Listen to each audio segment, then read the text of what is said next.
Hey, all you sports fans out there in the Tubosphere, welcome to the One Man Sports Rant. I am your host, Will, the alternative ESPN Sports Thrill. We're talking about the spring bus tour, spring football after the games and all of your favorite, biggest universities.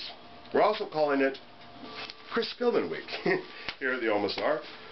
Had a lot of respect for him when he played at OSU. That's where they were today, Ohio State. And Reese Davis and Chris Spielman make a great, play-by-play and the color guy analyst team, because they had it right 2 years ago. I mean, by they, ESPN. And they had Spielman with Sean McDonough, and they had Matt Millen with Joe Tessitore. And suddenly last year everything all got sort of kind of split up, and Mike Patrick, or Dan Patrick, Mike? You know what I mean. Great guy, but with Chris Spielman, doesn't necessarily work. He was good with Tom Blackledge. Alright, so just a reminder, the One Man Sports Rant is a show. This is not our first choice. It's not like we're trying to feed you, or force feed you, our opinion on things. And yes, there is a we. I know it sounds like a misnomer. One man and we. But there is a we involved with this project, and we're all former football or basketball and college players, and a few Marine Corps recon. So if you wouldn't say a flip comment to our face, I'm pretty sure that's the case, don't do it from the safety of your computer. It's never going to make it. It's not the point. Save the comments for the actual sporting event that we're trying to bring you. Or the cool analysis, analytics, whatever you want to call it.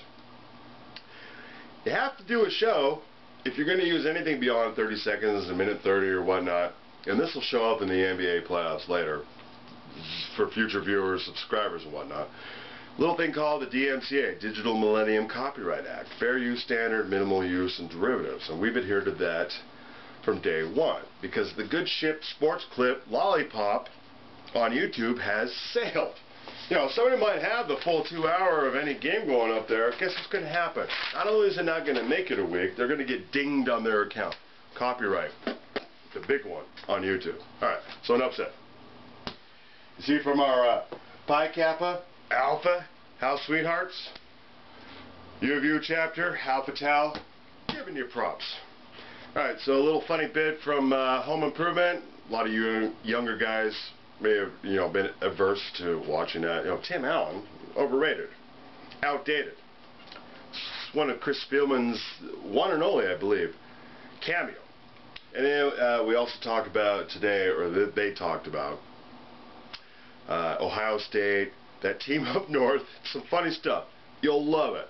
Trust me, I'm not going to be talking too much longer, except to say that this show is copyright to the OMSR, with brief video highlights courtesy to ESPN, ABC. The OMSR does not own these video highlights, but does own all the other original content and the overall concept herein thereof, therefore, most right reserved. Alright, and I always like to close by saying thanks for watching. Again, it's not my first choice to have to do this, but I've already explained that. No silly DUIs while you're out there celebrating your favorite sport. Alright, later days, more signature plays. Roll graphics. Well, everybody knows Super Bowl Sunday is the holiest day of the year. Come on, Al. 3 steps back. Go wide. Come on, buddy. Nice catch. How many times do I have to tell you that that is not funny? A couple more, maybe. We all know that Super Bowl Sunday is not just about throwing a ball at Al's chest, although I love doing that. It's also about stuffing your face in front of a TV. That's right. And here to tell us about that are 3 players from the Detroit Lions with their favorite Super Bowl recipes. At linebacker, 6'1", 240 pounds, sporting a tuna noodle casserole. Let's give a big hand for Chris Spielman.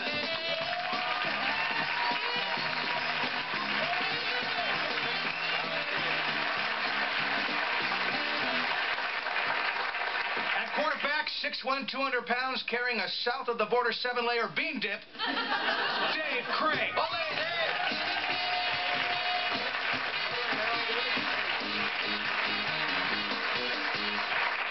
And certainly last, but not the smallest, a defensive end, 280 pounds, 6'4", with a secret Super Bowl stew, Kelvin Pritchett. Come on out, Kelvin.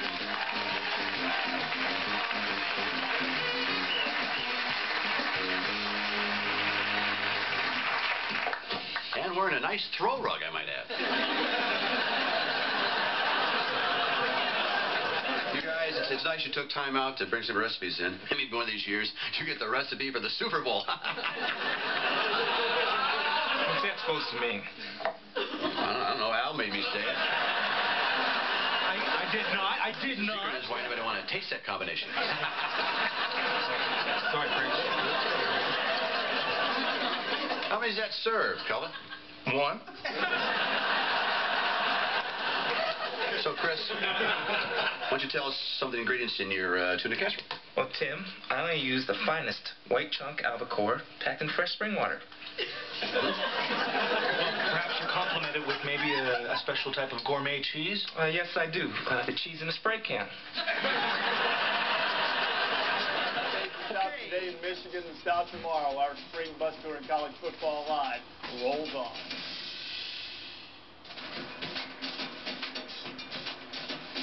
The Ohio State University in Columbus, established in the late 1800s, and they've been playing football for well over a century. And that old horseshoe on the banks of the Olentangy, albeit a horseshoe now with a little bit of a close at the bottom as they've modernized it. And this fall, more than 100,000 wearing the scarlet and gray will be there to cheer on their Buckeyes, they hope, as they pursue a national title.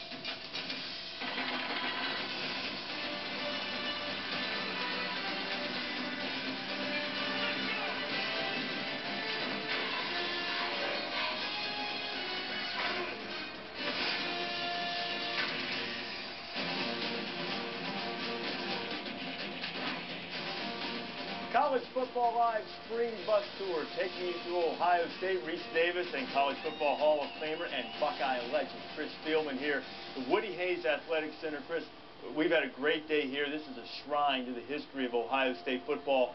Real fun walking through it earlier today. What's your favorite part in this whole building? Well, the obvious answer would be the weight room, which I do love. But 45-pound plates in the bars. But to me, it's Urban's office because it's like a luxury condo in there. I don't know if you've been in there yet, but only special people get in there. Well, off limits, off limits. You have to be part of the Buckeye Nation to be invited in there yet. I'll see if I can work my way in there at some point. I have a little something else that I found in this building that we might spring on the people later on that I think you might find special as well. Now, Ohio State, there is a real sense of ambition and optimism surrounding this season. The one-year bowl ban is over. Buckeyes hoping to pursue a Big Ten championship and the national title. They are off probation, but there is a story right now that's unfolding in college football about the state of the NCAA's investigation into the Oregon football program. ESPN's college football insider Brett McMurray. Well, maybe that's why Chip bailed, huh? Oregon admitted to 6 major NCAA violations according to documents released by the university late Monday night. Most of the violations occurred under former coach Chip Kelly, now with the Philadelphia Eagles. Among the violations was a $25,000 payment for Willie Lyle's recruiting service. Among the 515 pages of documents, there was not the dreaded lack of institutional control. In October, Oregon recommended self-imposed 2 years of probation and the loss of 1 scholarship each for the next 3 years. However, in December, the NCAA Committee of Infractions rejected Oregon's deposition. What that means is in the coming months, the school still must go before the Committee of Infractions. In that hearing, the NCAA will ultimately decide whether to accept Oregon's proposed penalties or give stiffer penalties to the school. Brett, thank you very much. Former Oregon coach Chip Kelly, now the boss of the Philadelphia Eagles, issued this statement, reading, "I am aware of the recent reports and of the ongoing investigation being conducted by the NCAA and the University of Oregon. While at Oregon, I know we were fully cooperative with all aspects of the investigation, and I will continue to contribute in any way that I can. But until the NCAA rules on the matter, I will have no further comment." Now, Mark Helfrich has taken over for Chip Kelly in his first year as head coach at Oregon, and there's still a little bit of a cloud, but at least it appears... Yeah, a statement like that kind of makes you think he knows something was done, right? Putting this behind Plead the fifth type still deal? a question about how you characterize the relationship with the talent scout, Will Lyles. But if this doesn't turn into major sanctions, what impact does it have on Oregon as they change regimes? Zero. I think when you look at Oregon, they've established themselves as a college football power. They've established themselves even through the uniforms. Kids are aware of Oregon. They recognize who Oregon is, and they've done that by winning it and winning consistently. So if the self-imposed sanctions stay in place, which is 2-year probation and a scholarship loss one every 3 years, it has zero impact on the potency of that football program. Yeah, that would be a slap on the wrist. We'll keep an eye on it on College Football Live. Back on the field, the reigning national champions got a little bit of bad news. Alabama signed a great running back class this year. Derrick Henry, the top high school rusher in the history of high school football, just under 12,000 yards. Wow. Suffered a broken leg, a broken tibia, suffered during like a man among high school boys. 6'3", 238 pounds. That's it? Some question as whether he was... Well, I wish I was playing in that, that high school league. Spring drills for the time. They expect him to be ready to go. But in my high school, was my height 6'3" or taller? Half the team. In terms of depth on A-Day, here's the running back depth chart as is constituted now. TJ Yeldon, Bunch of 5'6" guys running around there. Kenyon Drake, who had some good moments. It does bear to repeat and to point out that Alabama had, in addition to Henry, 3 other top 10 running backs in the 2013 class. Alvin Kamara, Tyron Jones, who some have said stylistically remind them of Mark Ingram, and Alfie Tenpenny, whose size, strength, speed, and running style a little bit like Trent Richardson. Ohio State in the 2013 storylines, hoping to count on some urban renewal. He's in his 2nd season. He's won a BCS game in his 2nd year in his previous 2 stops, including the title at Florida. Braxton Miller, a top 5 Heisman guy last year, hoping to bring the trophy back to Columbus for the 8th time in school history. And the Buckeyes will try to continue their domination over the team up north. At least that's what it says everywhere in this building. You cannot find the word Michigan anywhere. It says TUN or Team Up North. And in the weight room, too, when they have their competitions, it's just a little bit of a subtle reminder, one might say. The winners are listed in scarlet and gray, and those who don't come up on the winner. I don't know, it's not a real stunning off or non-conference schedule there, right? Open against Buffalo, and the non-conference schedule doesn't look daunting. Cal's undergoing a coaching change with Sonny Dykes taking over, and that's the road trip early. FAMU, San Diego State might well prove to be their toughest test in terms of the non-conference. He's got everything that everybody ever wants at that position. He can extend the play, and if you make a mistake, watch out, you got a problem. Miller throws long, and Devin Smith end zone, and one interception. I've seen the growth in his throwing game, since we've been here, and he's getting better every day. 1-on-1? 10 out of 10 times, I'm gonna get the first down. Miller takes off running to the 10, to the 5, to the house. I'm just learning how to be a quarterback each and every day. Inside the Woody Hayes Athletic Center at Ohio State, Reese Davis, Chris Spielman, and the Buckeyes quarterback Braxton Miller joins us. Braxton, before we get to the football, I saw pictures on the internet. What happened to the blonde hair? Man, I don't know if you've seen some pictures or not. I don't know if that was me. Oh, I know it was you. I'm sure it was. You sure? I'm positive of it. Nah, I took it out. Okay, Yeah. So you've changed your hairstyle. I was wandering through the halls of this great center here with all of the history of Ohio State, and I saw a picture of Chris when he played here, and he had a rather unique hairstyle. So he took it from Harry Workman, who you can see in a picture there from 100 years ago, and copied his hairstyle. Yours was just on your own? You decided to do a little blonde, a little flash? This is a little different, This is going off what he did. Now you're just looking for an explanation. Yeah, it's gonna be a nice little fade, Okay, so you don't have many answers for your hair, but no defense had much of an answer for you last year. Yet all I've heard since I've gotten here is they wanted you to improve your leadership. What's the biggest difference in what we'll see from Braxton Miller in the upcoming season as opposed to last year? As a leader, just gotta be more vocal, and you just can't praise the guys all the time. You gotta at least tell them what they did wrong, so they can correct it. And with the film work and things like that, outside the field is academics. Have you felt that you put more time in as far as the film room, or is it the same amount of time? Nah. I say it's a lot more. As where you want to go in the future, you got to put extra time in, so it's a lot more, film work and footwork on my own, fundamental things like that. Specifically, what do you need to improve on? You talk about footwork. What type of footwork? Delivery? What about your vision, knowledge? I say it's just being calm, with your feet. Don't get too rattled up when somebody get open, just be calm, deliver ball pretty good, and everything else just slide smooth. What do you understand better about the concepts in the playbook now than you did last year? Because Would you admit you got by on your athleticism a lot last year? Something you wrote down to take off? Mm-hmm. What do you understand better? You know, just knowing the concepts from the last year, the playbook.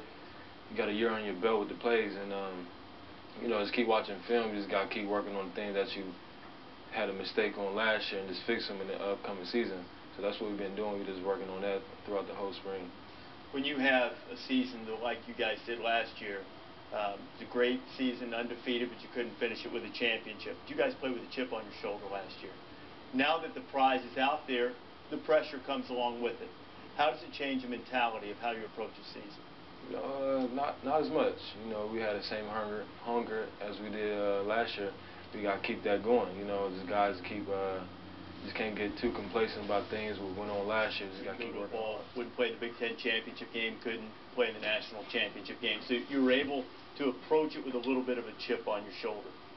How does the mentality of the situation change now that you know all of those things are possible for your team? That's one of my greatest concerns. That every coach would tell you they love coaching angry teams. There's nothing quite like it. You know, the 06 national championship, that was the angriest football team I've ever been around, just because they feel they're disrespected. Angry football teams, on-edge football teams are easy to coach. Complacent is awful. It's terrible. And I don't feel it. I watch for that. I mean, that's something I try to do, is watch. And my strength coach, is there complacency in the program? If there is, you attack it and blow it up as fast as you can. I don't feel that. I feel there's a lot to... bad choice of words something there. We're going to watch very closely. Nip it in the bud. How about that? I'm not talking about the fake ones, but a real college football player. If you say lift 3 days a week and that's all they do, that's not a real one. That's a guy that's, you know, 3 days really means 5 days. I mean, that's on. No, I didn't say 2.5 hours, 4 hours of weightlifting, but you go in there and you fix things that you're weak at. It's no different than any profession. If you're weak at something, fix it. But that's got to be on your own time. Well said. Yep. Coach, when you look at the running back position, obviously Carlos Hyde is... I do 4 days a week in my young 40s, so... What do you have backing him up? Because we've got to. Even when we were in the booth together. Chris does too. You can't just have one running back. They don't last. I love Carlos Hyde. He's better than I thought. I think he could be one of the best in the country. Our backups are intriguing. You have 3 of them. You have Deontay Dunn, Rod Smith, and Warren Ball. They all have shown flashes of being very good. They're certainly nowhere near where they need to be to say you're the starting tailback at Ohio State. How would you compare Urban Meyer now in his second year at Ohio State with Urban Meyer, say, in his second year at Florida? I'm in a really good place right now. In the off season, I'm off. I mean, there's times where I'm gone. And I never did that in the past. So there's times where I say, I'm going to go. My son's got this, my daughter's got this, or I'm just going to take my wife somewhere. I would have never done that. And I do that now. Coach, I know going 12-0, you really haven't been tested. I mean, if you're coaching long enough, eventually you lose the game. I knew this was coming. Why wait till now? Why didn't you bring this up earlier? I should have brought it up. Ohio State game, you know, high expectations, never lose the game. That's right. I mean, well, that's the standard. That's the standard he set. Yeah. But have you thought about that at all? Yeah. Like, how are you going to handle a loss? Well, those are the speed bumps that none of us in this profession or competitors, you as a player, how do you handle a speed bump? You know, you don't want, to be honest, you don't want to handle it too well. You know, I like the guys that get kind of, I guess nauseous isn't the right word, but sick to their stomach, but you got to get over it. You got to move forward, and that's where I had the hardest time. That, you know, I blame myself, and what could we have done different to get these kids in position to win a game? And the speed bump will come. I hope it's not real soon, and not too many of them. But I think there's things in place, and I think I'll handle it better. Urban, thanks a lot for being with us. Good to visit with you. Ohio State, TJ is going to guide it safely up to Ann Arbor. Close to the big house. Brady Hoke and the Wolverines have wound up their spring practice. Big showdown coming at the end of the schedule for both teams. Bus tour makes its way to Ann Arbor and the team up north. So